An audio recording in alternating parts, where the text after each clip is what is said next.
Sudaan hidhaaromsaa irratti ejjennoo Itoophiyaa kan deeggaraa turte faayidaa akka isheef qabu hubachuurraa maddaa ammas faallaa dhaabbachuu hin dandeessu jedhan Embasii Itoophiyaa Taanzaaniyaatti argamutti dippiloomatii kan ta'an Tewoodiroos Girmaan. Sudaan fedhii dhuunfaa biyya saniitii wajjin wal qabatee nu deeggaraa dhuftee gammaatitti. Ammas kan ani garaagarummaan addaa dhufeera jedhee yaadu. Ammattis Sudaan ibsa kennanii jiru propozaala biyyi keenya ergite irratti garaagarummaa qabna jedhaniitti ibsanii jiru. Kuni guutumaan guutuutti akkasitti fudhatamuu hin qabu jechuun akka faallaa keenya dhaabbatteetti ilaalamuu hin qabu. Sudaan gaaffiin isaanii maal inni ammas rakkoon kuni biyyoota sadeen keenya akkuma jalqabnetti waliigalteedhaan mariidhaan haa xumuruudha. Ammas haala irratti waliigallu haa uumnuudha. Ammas muummichi ministeeraa biyya Sudaan ammas irra deebi'ee kaleessas wanni inni baasee jira mariidhaaf sadeen keenya mariitti deebinu jechaa jira. Ammas maal si mul'isa kunis completely waan guutumaan guututti waan Itoophiyaan propose goote san reject gochuu yookaan faallaa dhimma keenyaa faallaa ejjennoo keenyaatiin dhaabbachuu osoo hin taane osoo waliigaltee guutuun godhin osoo itti deemuu baannee fedhii jedhu mul'isaa jiran. Ammas akkaataa karoorfatteen Itoophiyaan bishaan guutuun murteessaadhas jedhan. Bishaan kana yoo baranan guutiin waggaa tokkotti achi dheerata jechuudha. Kan yeroon bishaan itti guunnee humna elektirikaa irraa maddisiifachuu dandeenyu achi dheerataa deema jechuudha. Waggaa waggaadhaan mallaqa guddaa dhabaa deemna nuti. Kanaaf bishaan kana barana guutuun dirqama. Kana guutuudhaaf qophiin barbaachisu guutumaan guutuutti kan raawwatame ta'uu mootummaan tasriitti irra deddeebi'ee ibsaatiin hin jiru ta'uu isaati. Bishaan kana guutuudhaaf heerri biyya keenya daangessu gonkumaa hin jiru. Biyyi keenya kan mallatteessitee kan ittiin dirqamtu seerri tokkollee hin jiru. Seerri addunyaas qabeenya mataa keenyaatiin kan ijaaranne birmadummaa daangaa keenya keessatti kan ijaaranne namni kana guutaa kana godha akkana godhaa nuun jedhus seera kamirraa iyyuu hin jiru. Garuu wanni tokko jira. Gaafa bishaan kana guunnu warra garjallaa jiru miidhuu hin qabnu significantly. Miidhaa guddaa irratti qaqqabsiisuu hin qabu. Miidhamuun hin jira waan jiru kun beekamaadha. Gaafa bishaan nuti guutuu jalqabnu miidhamuun isaanii oolu. Garuu miidhaan sun miidhaa jiruuf jireenya isaanii irratti balaa guddaa geessu ta'uu hin qabudha. Kanaaf immoo nuti akka biyyaatti qophoofne nuti akka biyyaatti biyya seeraa fi heera addunyaa kabajneetiin jiraannudha. Kanaan beekamna addunyaa irratti Ethiopia is a country of principle jechuun seerotaan addunyaa kabajnee kabachiisuu irratti kan beekamnudha.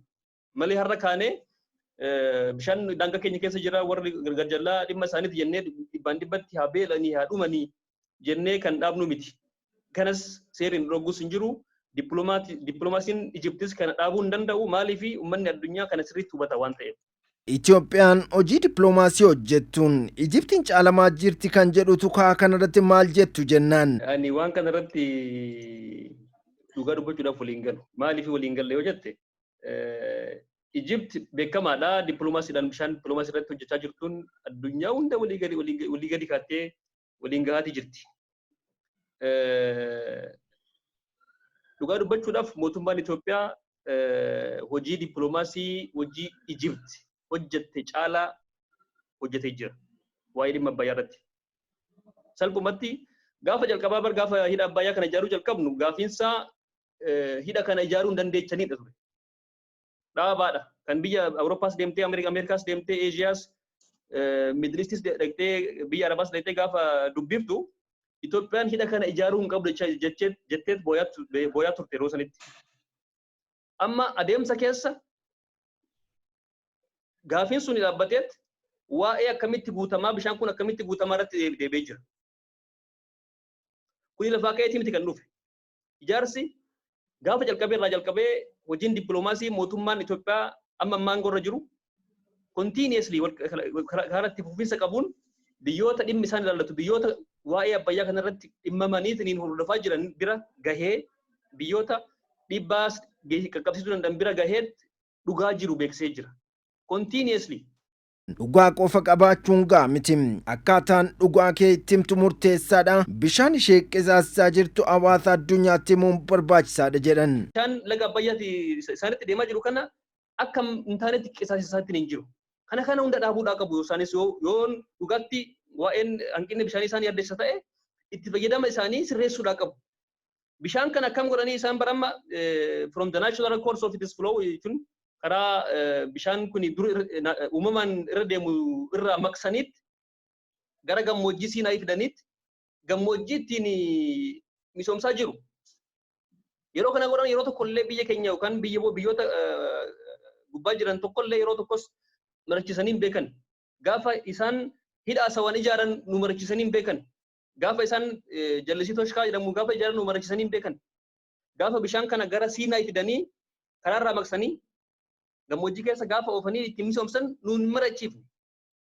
Har'a biyyi keenya akka biyya yookaan akka mootummaa itti gaafatamummaan itti dhaga'amutti lakki nuti akkasiin gootan hin goonu akkasiin gootan osoo isin hin marachiisin hin goonu kana gochaa jirra kanatti ijaaraa jirra humni isaa akkana fakkaata gaafa kanaatti gunnaa jennee tokkoon isaaniif ibsaa hin jirra.